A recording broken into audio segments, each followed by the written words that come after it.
دعاؤں سے وہ کام بنتے ہیں جو نہ پیسے سے بنتے ہیں نہ مجاہدے سے بنتے ہیں۔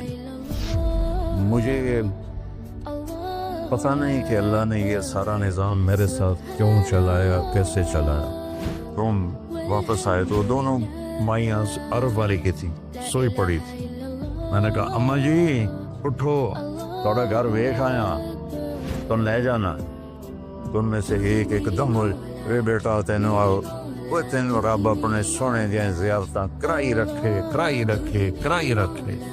میں نے بیگم سے کہا بیگم یہ دعا قبول ہو گئی۔ 90 سے لے کر آج تک بلا ناغہ میرے رب نے مجھے اپنے گھر بلایا، لہذا میں اس کے سامنے ایسے منہ کر کے کھڑا ہو گیا۔ وہ ایسے دعا مانگ رہا تھا، مانگتے اس نے جب اوپر نظر اٹھائی تو مجھے دیکھا تو اس نے ایسے بھی نہیں کیا، اتنے ہی ہاتھ چھڑے دوڑ کے میرے پاس آیا، کہنے لگا مولانا تمہیں پتہ میں کی دعا کر رہا ہوں؟ میں کہا میں کوئی نجومی ہے جو انہوں پتہ لگے ہوئے؟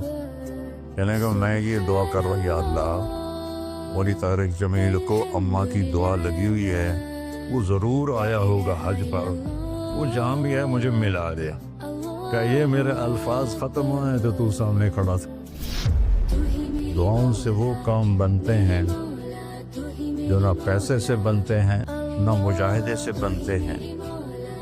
مجھے پتہ نہیں کہ اللہ نے یہ سارا نظام میرے ساتھ کیوں چلایا، کیسے چلایا۔ یہ ایک واقعہ کی طرف میرا ذہن جاتا، سردی شدید تھی اور ریمنڈ سنسان ہوتا تھا۔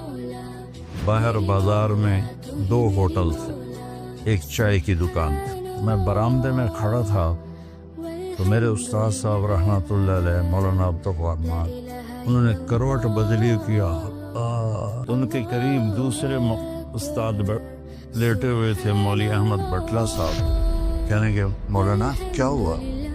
کہنے کہ سر میں بہت درد۔ بس یہ سننا تھا کہ میں اوپر گیلری میں میرا بستر تھا اور وہ اتنی سختی تھی گورنمنٹ میں کہ یہ جو گھڑی باندھنا بھی وہ کیا تھا، خلاف قانون تھا، اور تھرمس رکھنا بھی خلاف قانون تھا۔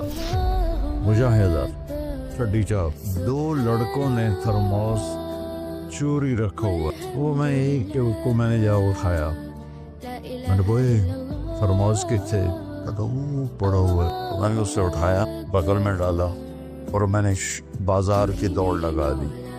10 بج رہے تھے اور 10 بجے سنوٹا 250-300 کا تو مجمع ہوتا تھا ریمنڈ۔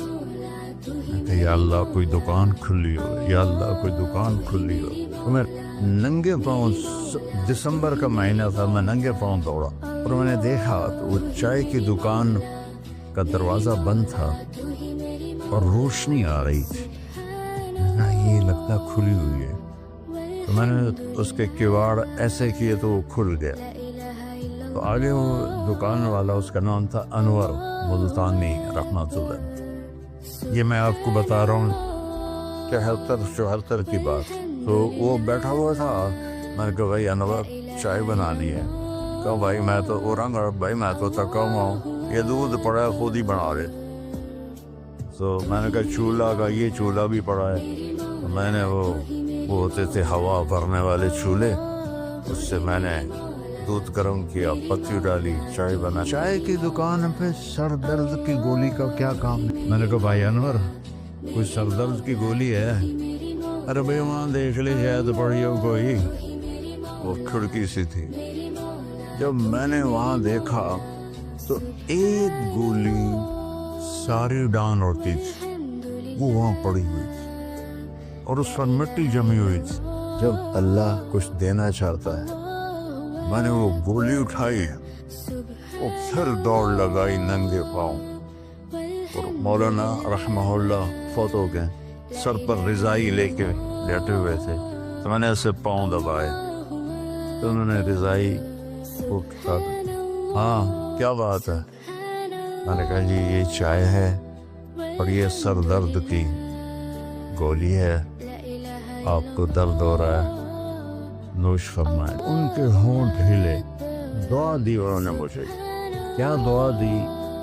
وہ خود فرماتے تھے کہ طارق جمیل کی قبولیت میری دعا سے ہے، اور ایک میرے ساتھی تھے مولوی خورشید کی قبولیت میرے ڈنڈوں کی وجہ سے، اس کی پٹائی بہت کی تھی انہوں نے، تو میرے بارے میں فرماتے تھے کہ یہ میری دعا کا اللہ نے اس کو سلا دیا ہے۔ تو انہوں نے بے ساختہ مجھے دعا دی، وہ میں نے سنی نہیں، چائے پلائی، گولی کھلائی، اللہ نے کیا سے کیا کرتے۔ میں اپنی بیگم پھوپھی رحمۃ اللہ علیہ، والدہ رحمۃ اللہ علیہ کے ساتھ حج پہ گیا، ان کو لے کر میں باہر نکلا تو دو بوڑھی عورتیں بیٹھی تھیں۔ میں کہ اماں جی کیوں بیٹھی ہو؟ کہ پوچھا راہ بھول گئی ہیں۔ اب میرا بھی وہ دوسرا حج تھا، مجھے بھی مدینہ کا حدود اربا پتہ نہیں تھا۔ میں کہ کوئی ہے تھوڑے کول کارڈ؟ انہوں نے کہا اے کارڈ ہے۔ میں کہ چا آ جاؤ، اور دونوں چل پڑی۔ مجھے ایک عرب ساتھی نے پورا گھر دے دیا ہوا تھا۔ جب دروازے پر پہنچے تھے ایک اور کھانے لگی، نہیں بھائی نہیں جانتی۔ وہ کرنے کے دیکھے نا شور شریف لگتا ہے، کوئی ایڈی وڈی گل، آ جا آ جا۔ وہ دہا پلیس ہے۔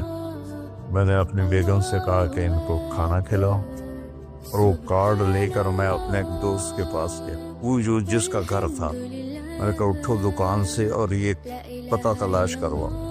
تو ہم دونوں گاڑی میں بیٹھے اور گھومتے گھومتے گھومتے کوئی آدھے گھنٹے کے بعد ہم نے وہ بلڈنگ تلاش کر لی۔ تو ہم واپس آئے تو دونوں مائیاں عرب والے کی تھی، سوئی پڑی تھی۔ میں نے کہا اماں جی اٹھو، تھوڑا گھر ویکھ آیا، تم لے جانا۔ تم میں سے ایک دم اے بیٹا تینوں آؤ، وہ تینوں رب اپنے سونے دیا زیارتاں کرائی رکھے کرائی رکھے کرائی رکھے۔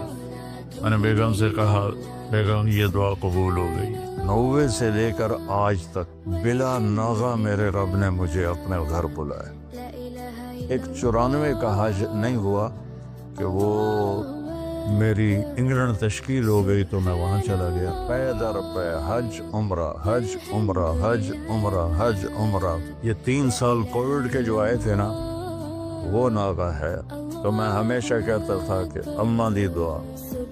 اب ایک مزیدار قصہ سنا کے پھر نماز پڑھنی میں طواف کر رہا تھا، میری نظر پڑی جواد وسیم پر، وہ مقام ابراہیم پر نفل پڑھ کے نا بیٹھ کے دعا مانگ رہا تھا۔ تو میں وہاں کھڑا، میرے ساتھی نے کہا طواف پورا کرنا بھی ہے۔ میں کہا پتہ نہیں اٹھ کے کتنے چلا جاوے، لہٰذا میں اس کے سامنے ایسے منہ کر کے کھڑا ہو گیا۔ وہ ایسے دعا مانگ رہا تھا، مانگتے مانگتے مانگتے اس نے جب اوپر نظر اٹھائی تو مجھے دیکھا، تو اس نے ایسی بھی نہیں کیا، اتنے ہی ہاتھ چھڑے دوڑ کے میرے پاس آیا، کہنے لگا مولانا تمہیں پتہ نا کی دعا کر رہے ہیں؟ میں کہا میں کوئی نجومیہ جو انہوں پتہ لگے ہوئے۔ کہنے لگا میں یہ دعا کر رہا ہوں، یا اللہ مولی طارق جمیل کو اماں کی دعا لگی ہوئی ہے، وہ ضرور آیا ہوگا حج پر، وہ جہاں بھی ہے مجھے ملا دے۔ کہ یہ میرے الفاظ ختم ہوئے تو تو سامنے کھڑا تھا۔ تو اس میں آپ کو دعائیں ملیں گی بڑی زبردست۔ اللہ اپنے فرائض پورے کرو، نماز میں اتنا نہ ہو، کسی کے لیے دل میں نفرت نہ رکھو، آپس میں اگر صحیح چلنا ہے تو ایک دوسرے کی غیبت نہ کرو، برائی نہ کرو، تو پھر انشاءاللہ نسلوں تک اللہ ہمارا یہ کام چلے گا۔ میں روزانہ مانگتا ہوں کہ اللہ اس کو صدیوں پر لے جا، یہ نہیں کہ میں چلا جاؤں تو کام ختم ہو جائے، یا اللہ اس کو صدیوں پر لے جا، تیرے لیے کیا مشکل۔ تو میں آپ سب کا شکر گزار ہوں، اور یہ جو انہوں نے اتنا خوبصورت انتظام کیا ہے، اس پر بھی انتظام والوں کا بڑا شکر گزار ہوں۔ پتہ ہے اس بستی کا نام کیا تھا پرانا؟ ڈل لالا۔ ڈل کہتے ہیں اس کنویں کو جس میں پانی نہ ہو، اس کو ڈل کہتے ہیں۔ تو یہاں پہلے آبادی نہیں تھی۔ 1945 میں ہمارا گاؤں ہے وہ ادھر حسین پراڑی والا، وہ 300-400 سال پرانا گاؤں ہے۔ تو جیسے برادریوں میں ہو جاتی ہے کھبڑ، تو وہ کچھ ہوا ہوگا ہماری تو پیدائش سے پہلے۔ تو میرے تایا رحمۃ اللہ علیہ میاں حق نواز، انہوں نے آ کر یہاں گھر بنایا۔ اس وقت اس نے 50,000 روپیہ خرچ کیا تھا۔ تو 1948 میں پھر ان کے چھوٹے بھائی تھے میرے والد، انہوں نے آ کے گھر بنا لیا. تو اس گاؤں کی ابتدا ہوئی اور بسم اللہ ہوئی. تو اللہ تعالیٰ اسے آباد رکھے اس چھوٹے سے گاؤں سے. اس میں یہ رونقیں لگی رہیں. آپ کے تعاون کا، ان مستورات کا، ان بچیوں کا، آپ کا سب کا انتہائی شکر گزار ہوں. آپ اپنے اس کو جاری رکھیں. میں اجازت چاہتا ہوں کیونکہ مجھے فیصل آباد نکلنا ہے. اللہ بہت برکت دے. آپ سب کو قبول